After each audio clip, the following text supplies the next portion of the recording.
नमस्कार दोस्तों, स्वागत है आपका साइट फॉर वर्ल्ड के ऑफिशियल लर्निंग प्लेटफॉर्म पर, जहां स्टूडेंट्स और जॉब सीकर्स के लिए करियर, टेक्नोलॉजी और प्लेसमेंट से जुड़ी इंडस्ट्री ओरिएंटेड और प्रैक्टिकल नॉलेज दी जाती है।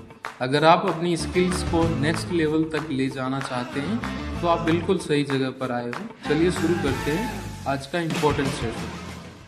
नमस्ते स्टूडेंट्स, आप रेडी हो? फोकस मोड ऑन है। चलो आज का टॉपिक शुरू करते हैं। कभी सोचा है कि एक इतनी बड़ी कंपनी जिसके हजारों एम्प्लॉयज हैं, पूरी दुनिया में ऑपरेशंस हैं, वो अपना सारा काम इतने स्मूथली कैसे मैनेज करती है?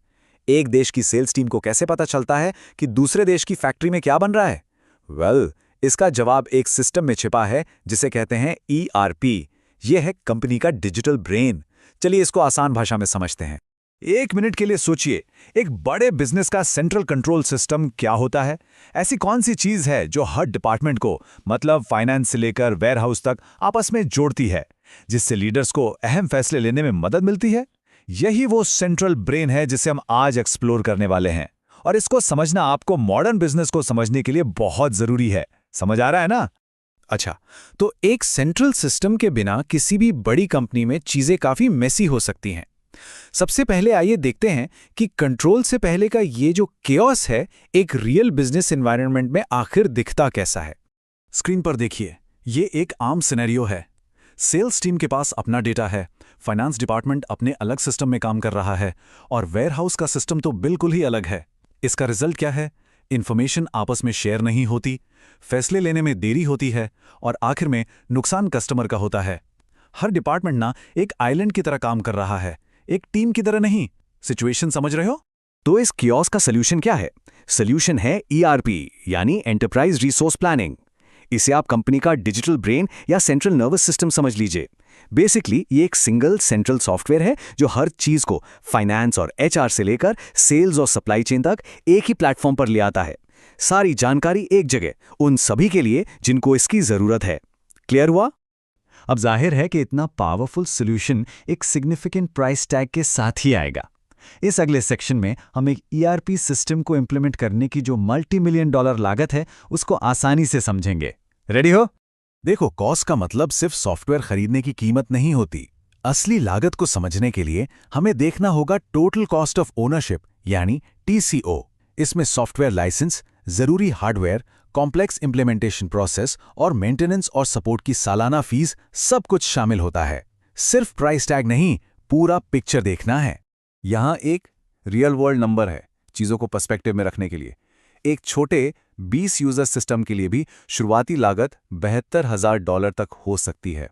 हाँ, और ये सिर्फ पहले साल का खर्चा है। फोकस बना हुआ है ना?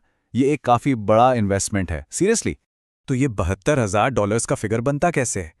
आमतौर पर एक वन टाइम परपेचुअल लाइसेंस फी होती है, जो यहाँ $60,000 है। उसके ऊपर से एक सालाना मेंटेनेंस फी लगती है, जो अक्सर लाइसेंस कॉस्ट का 20% होती है, यानी $12,000। इस तरह पहले साल का कुल खर्चा $72,000 हो जाता है। सिंपल मैथ है। आइए आगे बढ़ते हैं। लेकिन आजकल दो महंगे मॉडल्स चलते हैं। एक है ट्रेडिशनल ऑन प्रेमिस ERP, जिसमें शुरुआती खर्चा बहुत ज्यादा होता है। दूसरा और मॉडर्न तरीका है क्लाउड ERP, जो एक सब्सक्रिप्शन मॉडल पर काम करता है, बिल्कुल नेटफ्लिक्स की तरह। इसमें शुरुआती खर्चा कम होता है और सारा सर्वर मैनेजमेंट वेंडर ही संभालता है। आपको क्लियर है या कंफ्यूज हो? सॉफ्टवेयर खरीदना तो सिर्फ पहला कदम है। असली चैलेंज तो उसको पूरी कंपनी में इंप्लीमेंट करना है। इस प्रोसेस की तुलना अक्सर एक पहाड़ चढ़ने से की जाती है, जिसके लिए बहुत सावधानी से प्लानिंग और एग्जीक्यूशन की जरूरत होती है। रेडी हो नेक्स्ट स्टेप के लिए? ये SAP S4HANA का एक एक्चुअल इंप्लीमेंटेशन रोड मैप है। जैसा कि आप देख सकते हैं, ये एक बेहद डिटेल्ड और कॉम्प्लेक्स प्रोसेस है। थोड़ा ओवरवेलमिंग लग रहा है ना? इसमें सैकड़ों स्टेप्स और डिपेंडेंसीज शामिल हैं। सिर्फ देख रहे हो या समझ भी रहे हो? लेकिन टेंशन की कोई बात नहीं। जब ये इतना कॉम्प्लेक्स दिखता है, किसी भी बड़े प्रोसेस को आसान, मैनेजेबल स्टेजेस में तोड़ा जा सकता है। चलिए इसे सिंप्लीफाई करते हैं। बेसिकली इस पूरे सफर के 4 अहम फेजेस होते हैं। पहला, डिजाइन और प्लानिंग, जहां आप सारे बिजनेस प्रोसेसेस का मैप बनाते हैं। दूसरा, बिल्ड और टेस्ट, जहां सॉफ्टवेयर को कस्टमाइज करके गहरी टेस्टिंग की जाती है। तीसरा है गो लाइव, यानी ऑफिशियल लॉन्च। और आखिर में सपोर्ट और इंप्रूव। ये नोट किया? इंपॉर्टेंट है। अब सवाल ये उठता है कि ये सारा काम करता कौन है? इतना कॉम्प्लेक्स सिस्टम आखिर चलाता कौन है? चलिए मिलते हैं, एक ईआरपी स्पेशलिस्ट है। ये एक एक्चुअल ईआरपी स्पेशलिस्ट का कोट है। वो कहते हैं, मेरा काम शुरू होता है कंपनी के इंपॉर्टेंट लोगों से बात करके उनकी ज़रूरतों को समझने से। ये एक बहुत ज़रूरी बात हाईलाइट करता है।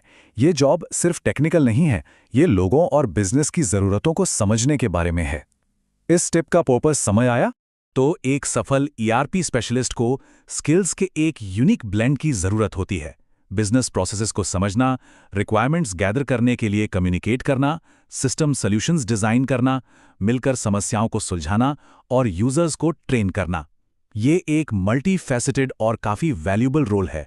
अगर इंटरव्यू में पूछा गया तो बता पाओगे? तो अब तक हमने देखा कि ईआरपी क्या है, इसमें कितना खर्चा होता है और कौन इसे मैनेज करता है। लेकिन अंत में ये सिर्फ एक सॉफ्टवेयर नहीं है, ये उससे कहीं कहीं ज्यादा है। ये स्लाइड ईआरपी के कोर फंक्शन को बिल्कुल अच्छे से दिखाती है। ये एक पुल की तरह काम करता है जो हर डिपार्टमेंट को जोड़ता है। सेल्स को पता है कि वेयरहाउस में क्या स्टॉक है और फाइनेंस के पास सेल्स डेटा की रियल टाइम विजिबिलिटी होती है। सब कुछ आपस में जुड़ा हुआ है। और ये हमें सबसे जरूरी पॉइंट पर लाता है।